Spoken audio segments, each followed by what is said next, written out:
Hi hello friends, நம்ம தல அஜித்தோட விடாமுயற்சி படமாக இருக்கட்டும், அப்புறம் குட் பேட் அக்லி படமாக இருக்கட்டும், ரெண்டு படத்துலேருந்து வந்து ஒரு போஸ்டர் ரிலீஸ் பண்ணிருக்காங்க. அது எதுக்குன்னு உங்களுக்கு எல்லாத்துக்குமே தெரிஞ்சிருக்கும். 32 இயர்ஸ் ஆஃப் அஜித் குமார் அப்படின்ற ஹேஷ்டேக்கில் வந்து நம்ம தல அஜித் வந்து இந்த திரையுலகத்தில் 32 வருஷ பயணத்துக்காக அந்த போஸ்டர்ஸ் வந்து இப்போது வந்து ஷேர் பண்ணிருக்காங்க.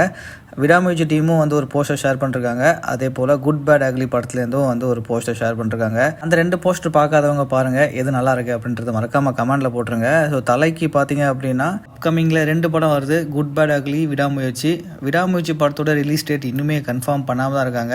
மோஸ்ட்லி தீபாவளிக்கு ரிலீஸ் ஆகும்னு எதிர்பார்த்தோம், ஆனால் இப்போது தள்ளி போக வாய்ப்பு இருக்குன்ற மாதிரி தான் சொல்லியிருக்காங்க. ஆனால் குட் பேட் அக்லி படம் கண்டிப்பாக பொங்கலுக்கு ரிலீஸ் ஆக போகுது, அதில் எந்த ஒரு மாற்றமும் இல்லை. இன்னொரு பக்கம் விடாமுயற்சி படத்தோட நம்ம தலைக்கு சம்பளம் வந்து கொஞ்சம் குறைக்கப்பட்டிருக்கு அப்படின்ற மாதிரி ஒரு டாக் போயிட்டுருக்கு. அதுக்கான காரணம் என்ன அப்படின்னா, லைக்கா வந்து இப்போ பண நெருக்கடியில் இருக்காங்களாம் அப்படின்னு சொல்லியிருக்காங்க. இது எந்த அளவுக்கு உண்மை அப்படின்னு சொல்லி தெரியல. சோஷியல் மீடியாவில் இப்போது ட்விட்டரில் ட்ரெண்ட் ஆகிட்டு இருக்கு. ஸோ அதனால் தலையோட சம்பளத்துலேருந்து கொஞ்சம் கம்மி பண்ணுறாங்க அப்படின்ற மாதிரி சொல்லியிருக்காங்க. மற்றபடி விடாமுயற்சி படத்துலேருந்து எந்த ஒரு பெரிய அப்டேட்டுமே இல்லை. ஸோ விடாமுயற்சி படத்தோட ஸ்டோரி வந்து ஒரு ரீமேக் மூவியோட ஸ்டோரி தான் அப்படின்ற மாதிரியும் டாக் போயிட்டுருக்கு. அதை பற்றி நம்ம சேனலில் வந்து அப்கமிங் வீடியோஸை நான் வந்து போஸ்ட் பண்ணுறேன்.